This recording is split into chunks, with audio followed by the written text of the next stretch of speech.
بسم الله الرحمن الرحيم الحمد لله رب العالمين. الصلاة والسلام على سيد الأنبياء والمرسلين. اللهم علمنا ما ينفعنا وانفعنا بما تعلمنا وزدنا بفضلك علما وتعليما إنك على كل شيء قدير. Okay,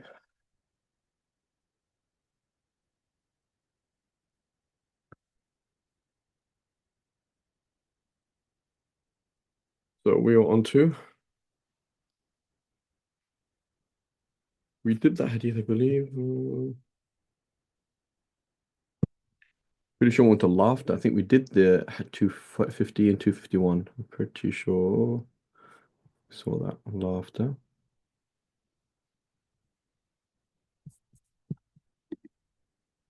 Yeah, okay. So Bismillah 252. Okay, yeah, باب الضحك. Okay. بسم الله الرحمن الرحيم. قال المصنف رحمه الله تعالى ونفعنا الله بعلمه وعلمكم آمين. حدثنا سليمان بن داود أبو الربيع قال حدثنا إسماعيل بن زكريا قال حدثنا أبو رجاء عن برد عن مكحول عن واثلة بن الأسقع عن أبي هريرة قال قال النبي صلى الله عليه وسلم أقل أقل الضحك فإن كثرة الضحك تميت القلب. So this is in Ibn Majah. So if you can read, go ahead, Mustafa. Abu Hurairah reported that the Prophet, may Allah bless him and grant him peace, said, "Laugh little, much laughter kills the heart." Right. So somebody who spent, for example, hours on TikTok looking at, halal but funny things. This is a silly video, another silly video, another silly video, another silly video, right? So if you can imagine, like, uh, our life should not be too different to somebody living in a war zone. In that I'm living in a war zone, you may die any minute. You are only doing you're living day by day. You're living you're not going to get into petty arguments. Um, if you can joke about something, Bismillah, you'll joke about it. But you're dealing with big things, right? With people who are very serious, right? I remember speaking to, I've mentioned this before, but speaking to Sheikh Ahmed Jamal. He was the Mufti of Aleppo, of Halab. And I was asking about music, music in Islam, like, what do you think about it? And he just looked down and shook his head. He said, the Sahaba were a jihadi community, right? They're people who have a mission going on to go on. Like, you have a mission, right? They're people of purpose, right? So there are countless things to be done, right? Countless things to be done. And so, yeah, a joke here, joke there, but you just joke, joke, joke, joke, joke. There's something wrong with you, right? That's not Islamic. حدثنا محمد بن بشار قال حدثنا أبو بكر الحنفي قال حدثنا عبد الحميد بن جعفر عن إبراهيم بن عبد الله عن أبي هريرة عن أبي هريرة عن النبي صلى الله عليه وسلم أنه قال لا تكثر الضحك فإن كثرة الضحك تميت القلب. So now go ahead. Abu Hurairah reported that the Prophet, may Allah bless him and grant him peace, said, "Do not laugh a lot, much laughter kills the heart." Mhm.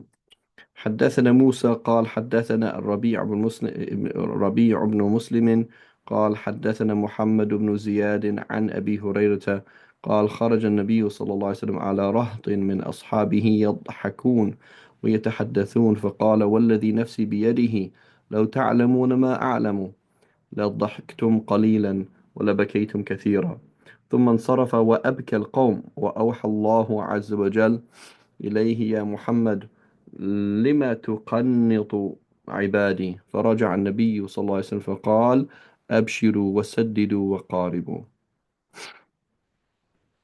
Go ahead, Bismillah. Abu Hurairah said, the Prophet, may Allah bless him and grant him peace, went out to a group of his companions who were laughing and talking. He said, "By the one in whose hand my soul is, if you knew what I knew, you would laugh little and weep much." Then he left, and the people were weeping. Then Allah Almighty revealed to him, "Muhammad, why did you make my slaves despair?" The Prophet, may Allah bless him and grant him peace, said, "Give good news, guide people, and draw near to one another. Hmm. So, so here you could also translate it as rejoice, not give good news. So give good news, that means make somebody else rejoice. But abshiru can mean be happy. Wasaddidu, try your best. Waqaribu, not taqarabu. Here has yeah. So that's not it doesn't get draw near to another. Rather, qaribu means um, get as close as you can to doing what is right. Right, approximate, get close to what is right. You could translate it as accept imperfection from yourself. Right. So the Prophet ﷺ is seeing an error in them, which is they are way too happy and hopeful because here they are laughing and talking for a long time. If they're people with a mission, they wouldn't do that. A little joke here, a little joke there, and that's it. But then the Prophet ﷺ takes them to the other extreme where they despair, right? And so this is our job, right? Is that we have to, for ourselves, we have to keep ourselves 55% fear, 45% hope, right? But many people are either on one extreme or the other, right? So you find a community of people, for example, they're like, oh yeah, we're all going to hell anyway, so what's the big deal, right? Like religion is impossible. Religion is just like what? Being religious is just like an impossibility. Obviously, we're already bad and we're doing lots of haram things. Move on. And then you try and what? Make the deen easier for them and make it more possible. There are other people who are taking shortcuts and they shouldn't. And they're able to not take shortcuts, right? And so, as one of my teachers told me, he said, Fareed, like whenever you give somebody an answer, right? You give somebody an answer, and it is too easy for them, you've wronged them, right? You've wronged them.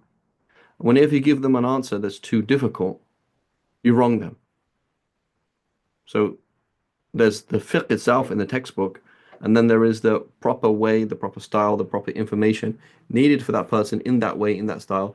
Very, very different. I remember there was a sheikh, for example, called up, and I was like, I don't know, maybe 16, something like that, 16, 17. And talked to him on the phone, and my mum spoke to him on the phone first, right? My mum needed support.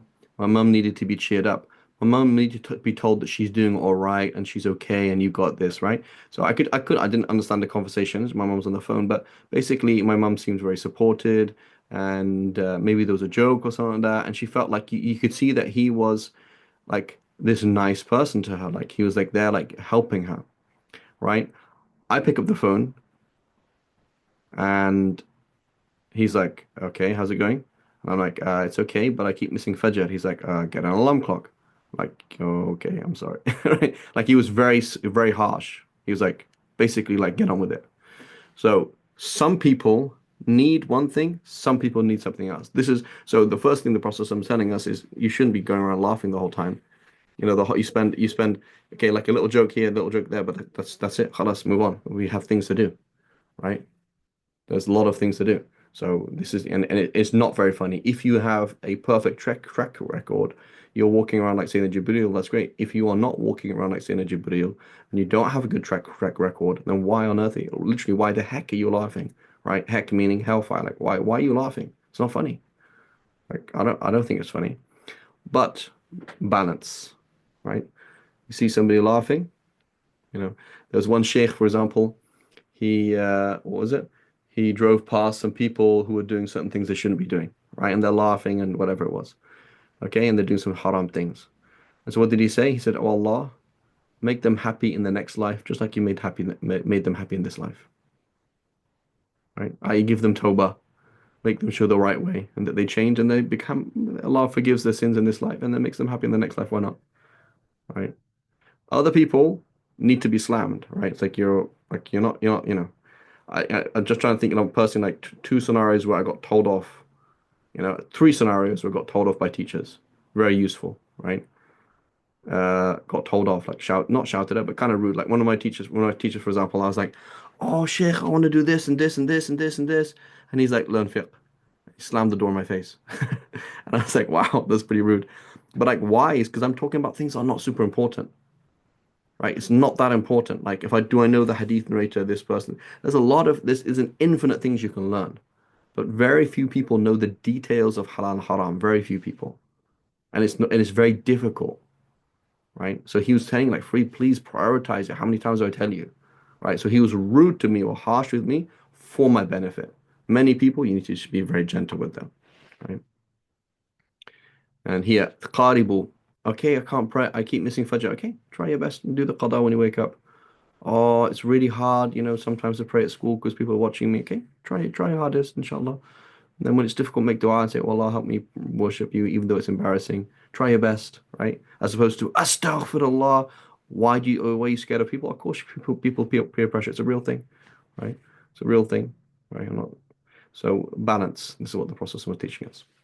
Okay, next chapter, inshallah. باب إذا أقبل جميعا وإذا أدبر جميعا. حدثنا بشر بن محمد قال أخبرنا عبد الله قال أخبرنا أسامة بن زيد قال أخبرني موسى بن مسلم مولى ابنة قارض عن أبي هريرة أنه ربما حدث عن رسول الله صلى الله عليه وسلم فيقول حدثني أهدب الشفرين أبيض الكشحين إذا أقبل جميعا وإذا أدبر جميعا لم تر عين مثله ولن تراه. So now go ahead. Abu Huraira said, when he faced someone, he faced him completely. When he turned away completely. I have never seen anyone like him, and I will never see anyone like them. hmm And I'll never see anybody like them. That's not quite the translation. What it says is, no eye has ever seen the likes of him, and never will. That's the translation. I'm sure it's kind of odd. I'm trying to see here.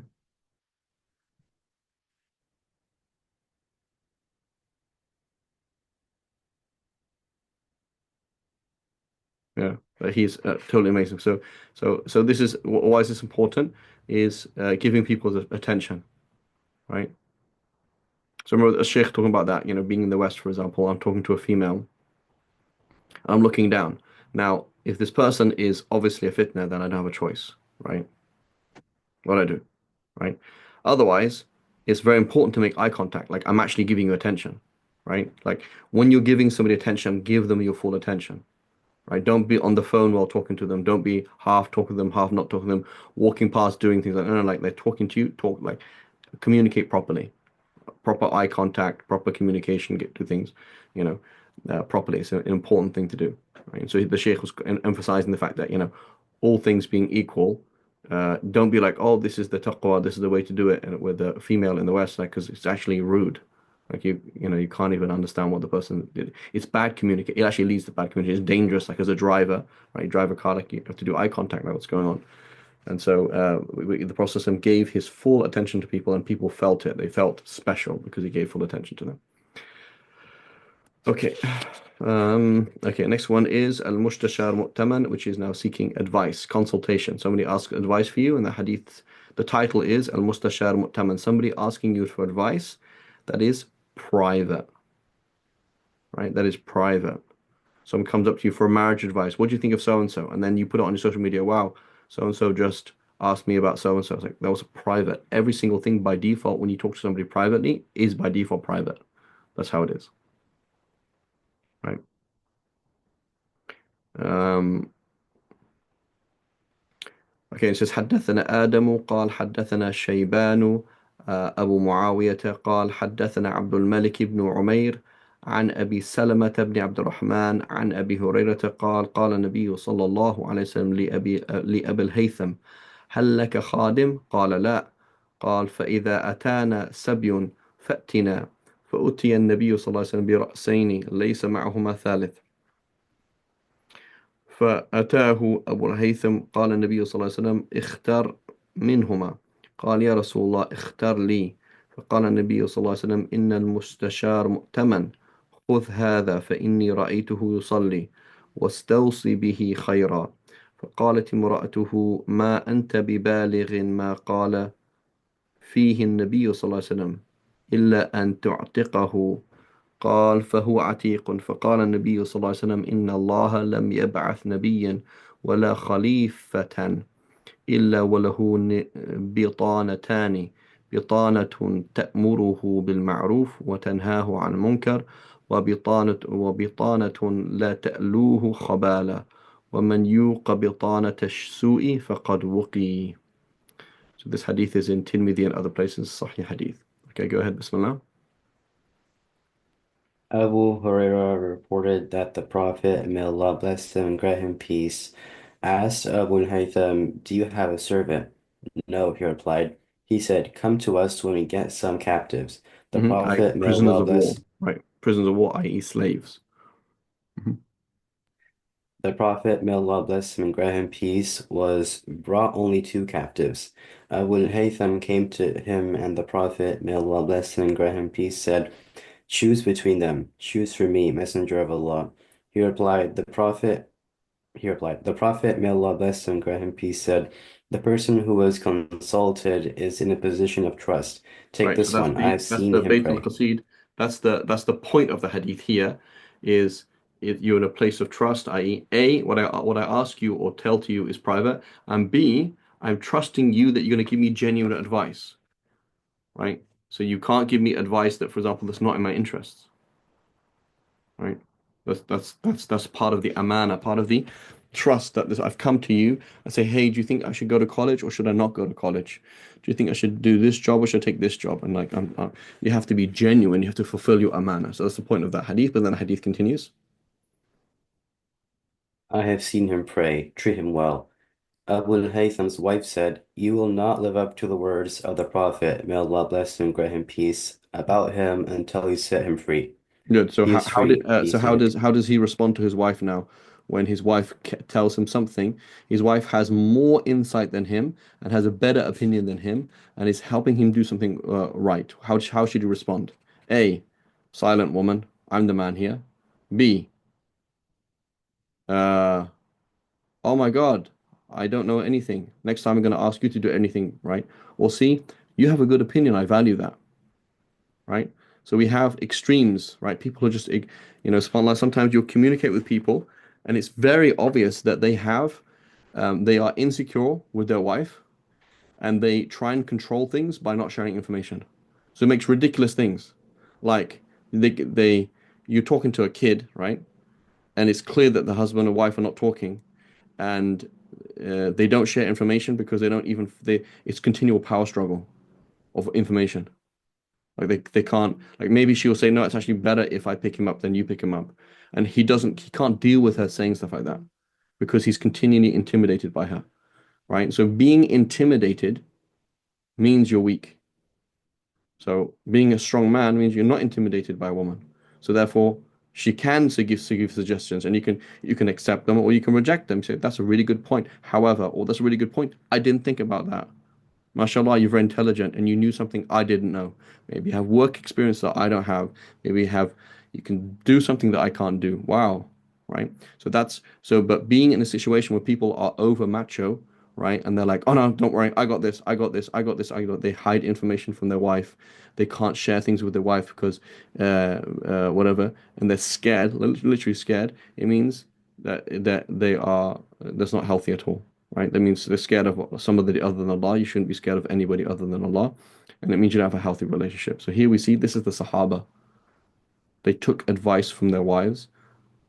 And they had a hierarchy. Yes, there is a hierarchy, but their wife saw something and understood something from the Prophet that he didn't understand. He's like, yeah, good point.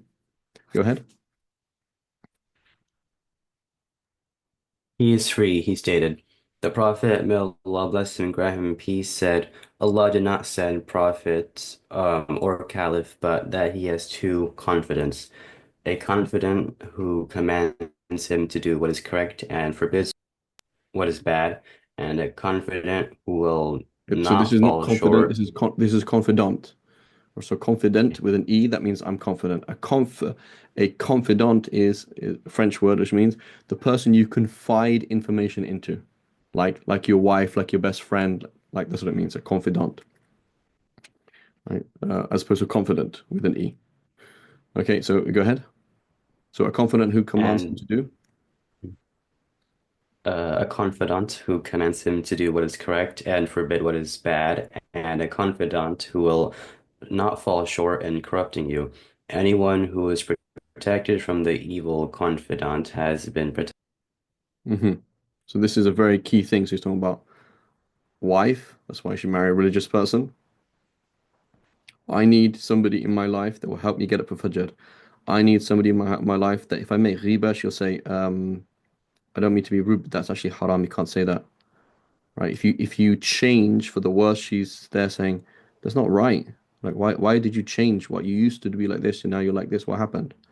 Right? As opposed to, well, everybody else is doing it. Why can't we do it? Right?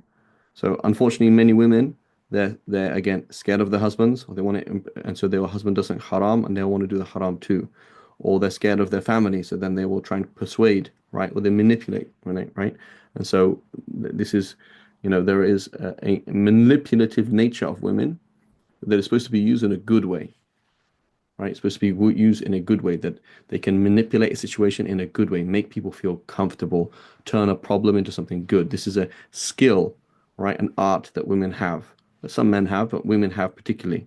But it can be used in a very demonic way as well, and that they are there to say, well, everybody else has a car, why can't we get a new car, even if it's with riba? Everyone else is going to the wedding, why don't we go to the wedding, even if haram's going to happen there? Everyone else is doing this, or like Lady Macbeth kind of person, right? So this is telling us about this picture. And so it's specific. It applies specifically to your wife, but it applies to your wife, to your friend, to your colleagues, to the people who are around you. Who do you have around you? Right. This is very important. Khair. Um,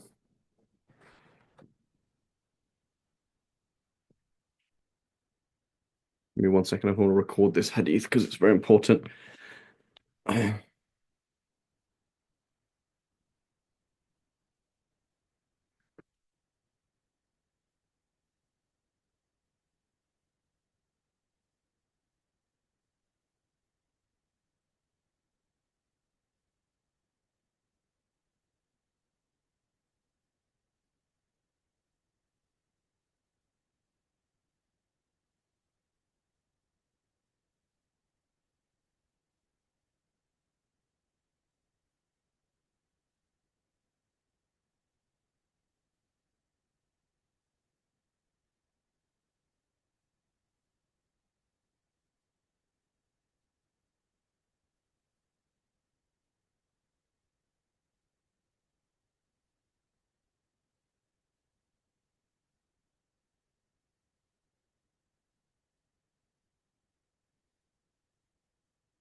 Okay.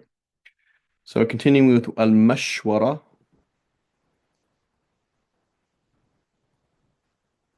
which is taking consultation. This one, so it says, حدثنا الصدقة قال أخبرنا ابن عيينة عن عمر بن حبيب عن عمرو بن دينار قال قرأ ابن عباس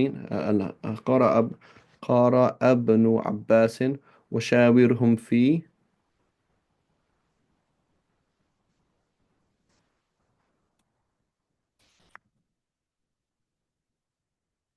بعض الأمر. م?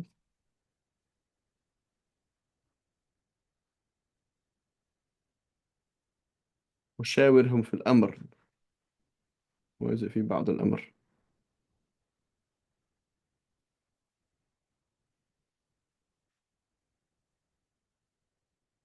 Isn't the verse شاورهم في الأمر? وشاورهم في الأمر. Am I making a mistake here?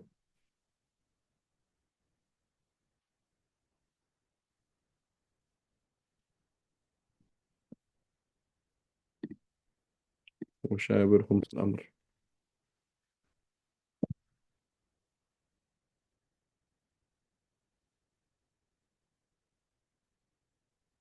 وشاورهم في الأمر. Yeah. So the verse is وشاورهم في الأمر, not شاورهم في بعض الأمر. فاعف عنهم واستغفر لهم وشاورهم في الأمر. Right? So he said, so the verse says, وَشَاوِرْهُمْ فِي الْأَمْرِ, and consult them in the matter, right? Or in the command. Okay? So then what is Ibn Abbas telling us then? Right? You know, he says qara'a. He says Amr ibn Dinar, he says that Ibn Abbas recited, consult them about some of the matter. What shawirhum fi ba'd al-amr. So he's adding the word ba'd. What is he trying to say, that the Quran is incorrect, or that he's reciting the Quran another way? No. What it means is he's explaining it. And it says qara'a means he's explaining it. Okay? And explaining it. And so it doesn't mean that it's not, it's saying, i.e., messenger, my messenger, the Sahaba should be sought advice from them in some issues now and then. Okay? I.e., you don't have to ask them every single time revelation comes, every single time a political thing, you don't have to do that. Right? But then in some of the matter. That's what it means. That's what he's adding. Right? That's 257. And 258, it says, حدثنا آدم بن أبي إياس قال حدثنا حماد بن زيد عن السري عن السري sorry عن الحسن قال والله ما استشار قوم قط إلا هدوا لأفضل ما بحضرتهم ثم تلا وأمرهم شورى بينهم. Go ahead, Bismillah. So this is Hassan al-Basri, one of the great tabi'een. Go ahead, Mustafa. 258. 258, please, yeah. Al-Hasan said, people never seek advice without being guided to the best possibility available to them. Then he recited, and manage their affairs by mutual consultation, 4230. Mm-hmm. So, وأمره وأمرهم شورى بينهم, and they manage their okay, and manage their affairs by me. Yeah, okay, fine, yeah, and they and their matters, yeah. So this is important, and then particularly in fiqh, right? So this is what Sayyidina Umar did. Sayyidina Umar, he gathered the fuqaha of the ummah because they hadn't left yet, they hadn't left Medina, and he gathered them in one place. Says, guys, what he said, man, what do you think? There's this issue. And then what happens is they would share hadith that others weren't privy to. They would have consensus. So when we talk about consensus in fiqh, you say when there's scholarly consensus, practically speaking, the most obvious and clear scenarios of that happened during the time of Sayyidina Umar, where you have the key scholars, the key mujtahid imams of the Sahaba were there with Umar, and he asked them, what do you think? And they agreed on X, agreed on Y. Right? Things that are not clearly in the Quran, not clearly in the Hadith. Or that, for example, they would share Hadith that say, well, actually, I heard the Prophet say, none of them else had heard that. They would share things. Thereafter, the Ummah split, they went to different places. So it was much harder to have consensus. It did happen thereafter, but it's much harder to have consensus and much less clear. Right? وشاورهم في الأمر. And so similarly, when you're studying, when you're researching something, is this halal, is it haram? See what other answers there are. Right? But you have to do that. Make sure you've seen every single other answer you've taken, and then you take people's advice. What about this? What about this? What about this? What about this? Okay, now I have a conclusion. It's not really your answer. The nafs, the ego, likes to shoot from the hip and have their own opinion. But we say, no, look at other answers, look at this, look at that, etc. Now, worldly matters, right? So part of the adab, the proper way of doing istikhara is to do istishara. Oh, I met this person and then I started doing istikhara. Should I marry them or not? It's like, well, did you do istishara? Did you ask other people about the person yet? No. Well, why? It doesn't make any sense, right? Oh, I like them. It's like, okay, you like them, but you need to ask about them, right? You need to ask about them. So, what do you think? What do you think? What do you think? Someone's like, honestly, I don't think you should get married right now. It's like, oh, whoops. That was silly, right? And everyone's giving you the same information and it makes sense and it makes it, and then it's like, oh, so why did you do that? So before you do istikhara, you do istishara, right? You ask other people, what do you think about buying a new car in 2025? And which things do you ask different people, get an idea. You have the pros and cons of this, pros and cons of that, what kind of thing? Bismillah, and then you make the istikhara, and then you do it, right? But you need to take the means, right? Should I study in this place? Should I study in that place? Should I do this? Should I do that? People who are proud, they just jump the gun and go and do whatever they want, right? And unfortunately, many youths are like that. They're just proud. They think they know everything, and they end up doing silly things. right? You can have a very different opinion. Like for myself, for example, person just speaking as a human being, I've often found that I just don't agree with people. Maybe I'm really weird. Maybe I'm really strange. Maybe I'm really different. Maybe that's okay, right? But there's a difference between I don't agree with you as opposed to I haven't heard your side of you haven't side of the story to begin with. So should I do a PhD? Yes, go and do a PhD. Who did you ask people? People who have done a PhD 10 years ago, people are in that field, career-wise, this, that. Like, did you talk to people? No, just jumped into something. It's immature and that's proud, right? It's reckless, right? Whereas amruhum shura bainahum, they seek advice. Find people who are older, people who are younger, people who are in that field, people who are doing this, people who are doing that. What's your advice? And say, oh, wow, I didn't realize that.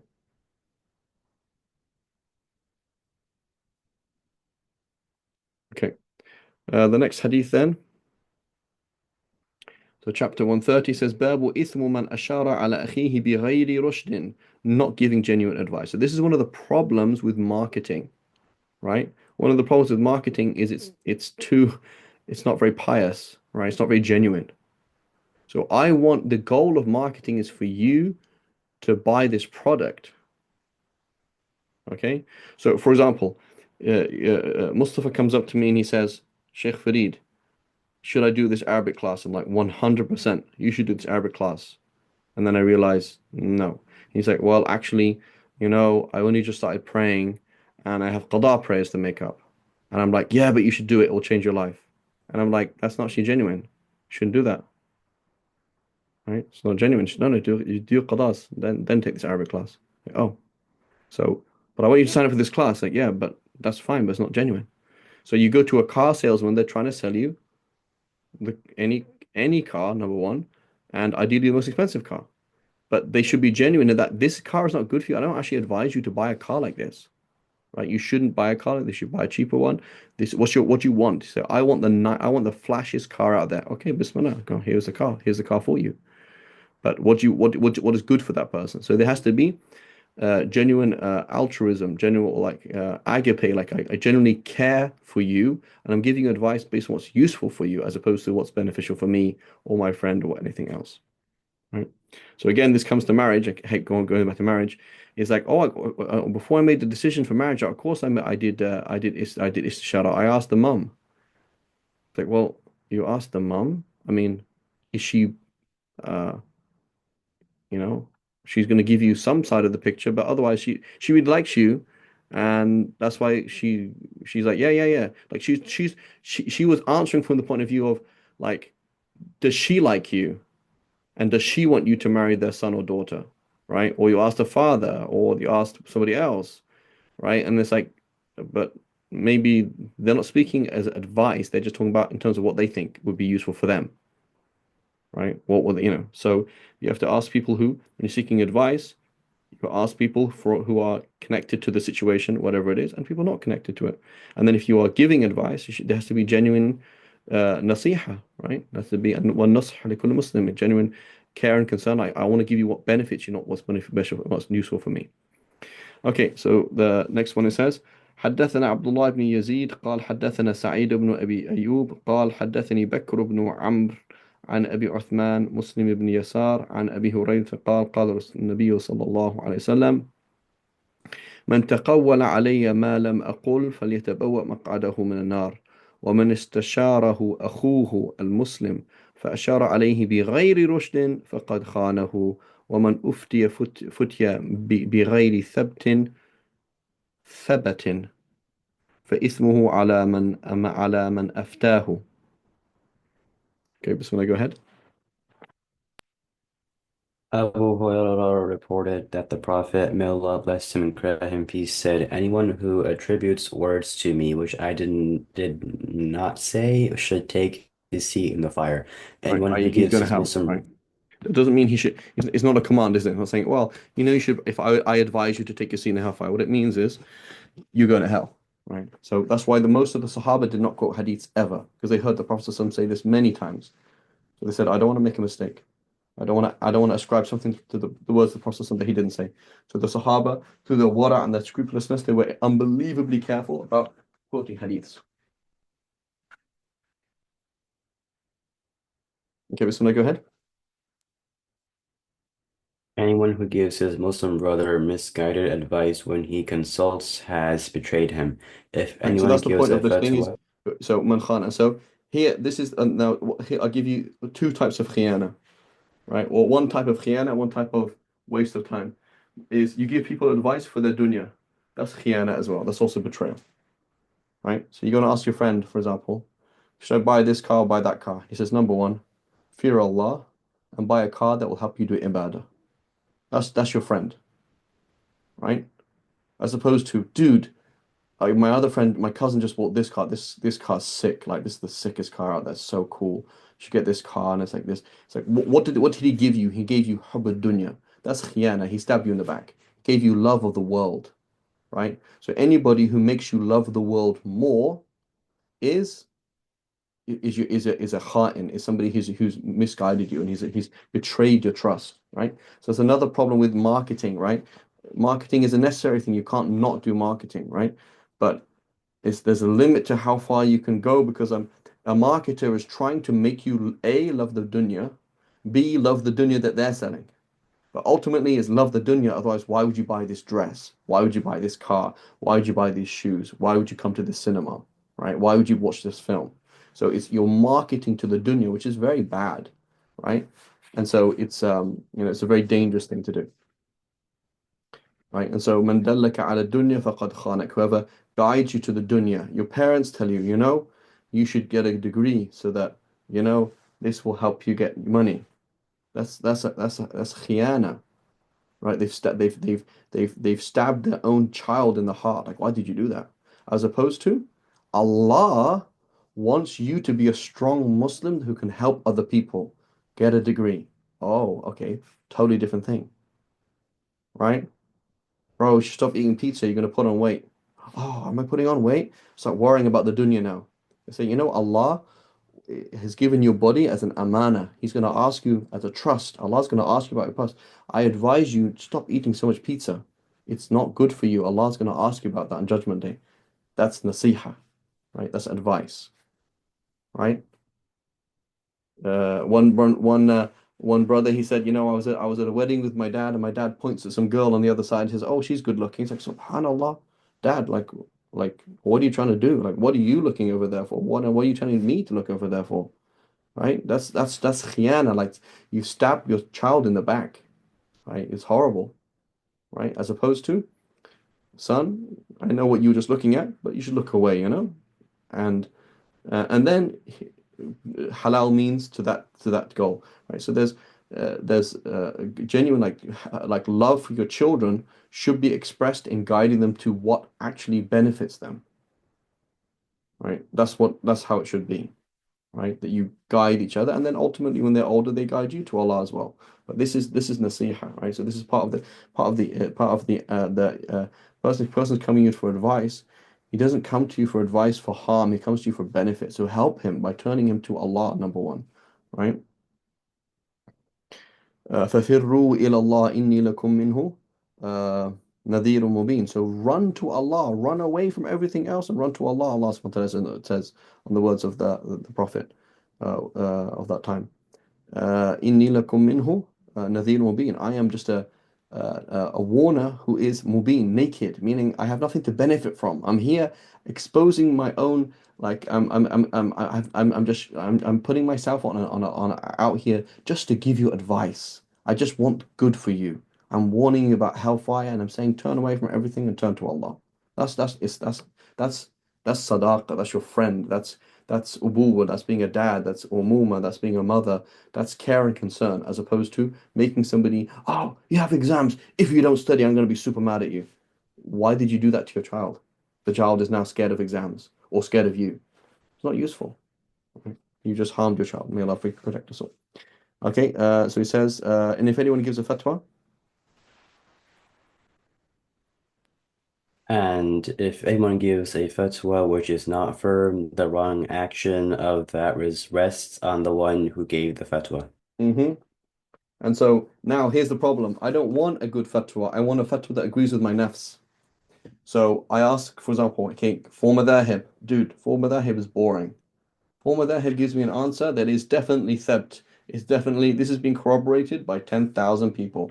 Yes, this breaks your wudu according to the form of dhahab. Yes, it's haram according to the form of dhahab. Yes, yes. That's a solid answer. Okay, you gave an answer from where? Oh, I read a hadith yesterday and it probably means this. It's like, really? How many other thousand people said the same thing? I don't know. Well, that's you didn't even do the research to begin with then. So where's my trust in this? And so here I have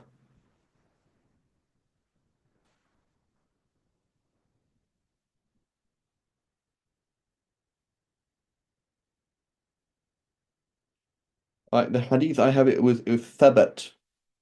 So رجل ثبت بسكون الباء أي ثابت ورجل له ثبت عند الحملة ثبت تقول لا أحكم بهذا إلا بثبت بفتح الباء إلا بحجة.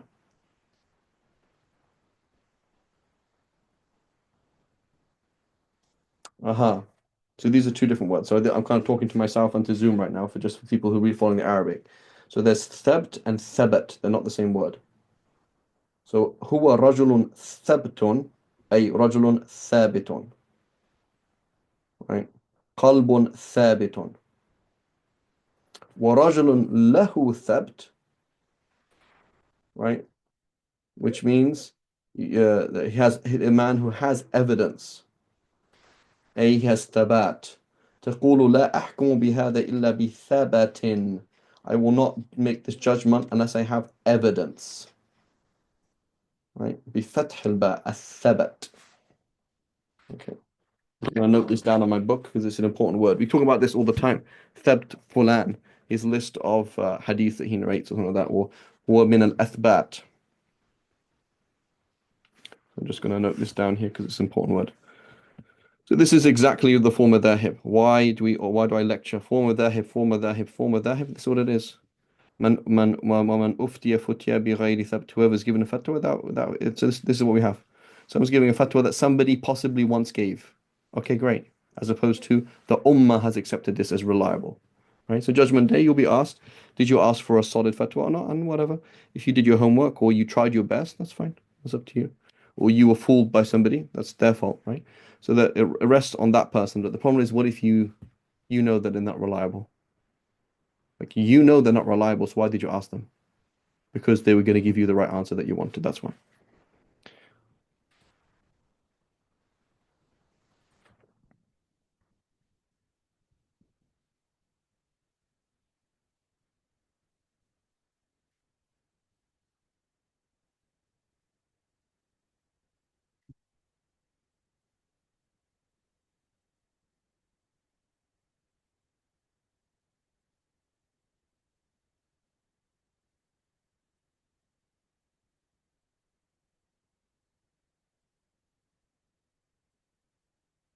I'm just writing this note down. بسكون الباء صفة وشبهها.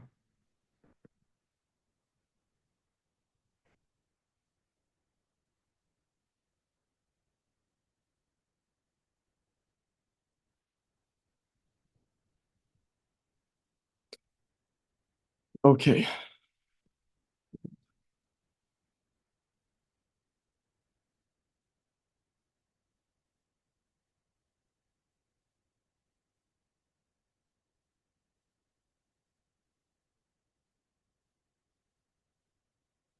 Okay.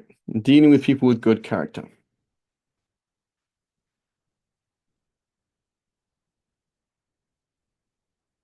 And so again, why would you come along to tell somebody, hey, follow the form of their hib, don't follow something else? Or why would you, for example, publicly say, hey, this sheikh is not following the form of their hib? Why would you say that publicly? It's like, well, let everybody do what they want. Yes, in principle, everybody has their own right to be free.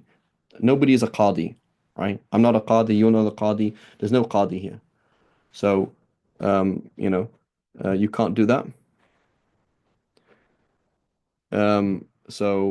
You can't do that. However, there are people who are misguided, right? I went to the masjid. The guy recited Quran. I presume he's a scholar. I didn't know he's not a scholar. And so, it might be ghiba to, say, hey, this person's not a scholar. personally, but the issue of there's harming other people. So people need to know this person's not a scholar of halal haram. He's a scholar of, I don't know, he can lead the prayer. That's great. I mean, he knows how to recite Quran beautifully, maybe, right? Or he knows how to give a moving khutbah, but that's not the same thing as somebody who understands, who studied fiqh, with somebody who studied fiqh back to the time of the Prophet Sallallahu Alaihi Wasallam. It's not the same thing at all. Okay, I actually have to. Let's just do one last hadith, inshallah, and to stop. So, Bab at-tahab bayn nas, dealing with people in a loving way. Tahab, love between people, right? Or care, genuine, right? So we have to understand we have to love thy neighbor, right? That's in the Bible, right? That's Islam. You have to have genuine care and concern for other people, not just other people, other creatures, right? Anything else, right? Okay, so it says حدثني إسماعيل بن أبي أويس قال حدثني أخي عن سليمان بن بلال عن إبراهيم بن أسيد عن جده عن أبي هريرة عن النبي صلى الله عليه وسلم أنه قال والذي نفسي بيده لا تدخلوا الجنة حتى تسلموا ولا تسلموا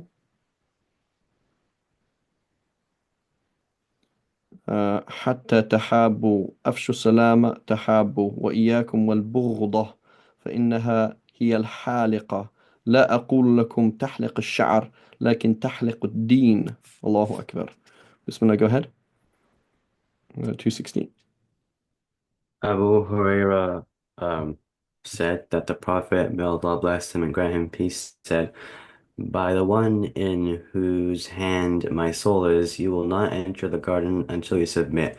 You will not submit until you love one another. Extend the greeting to one another, and you will love one another. The Beware greeting of of peace hatred. giving salams so what does assalamu alaikum mean may safety happiness and tranquility overspread you my brother in Islam right genuine care and concern Beware of hatred, for it is the razor. I do not tell you that it shaves the hair, but it shaves away the deen. hmm So, so friends hate each other, family hate each other, nations hate each other, the ummah falls apart. So we have to be close. Things happen, said something I shouldn't say, make up, move on. We need to sort these problems out. So when a key thing to understand, whenever you're happy to have a grudge against your brother or sister, or your mum or your dad, or your cousin or your uncle, and it doesn't resolve, that means you're happy for children to die in Gaza. That is how it is. Period. One uh, one straight line. Right? Whenever you love the dunya and you don't want to repair family ties, that's what it results in. Kids crying in Gaza, right? Blown to pieces. That's a straight line. That's all it is. And so it's all very much it's exactly in our hands. Right? It's exactly in our hands. May Allah protect us all. we'll stop there. وصلى الله على سيدنا محمد وعلى آله وصحبه وسلم سبحان الله وبحمدك أشهد أن لا إله إلا أنت نستغفرك ونتوب إليك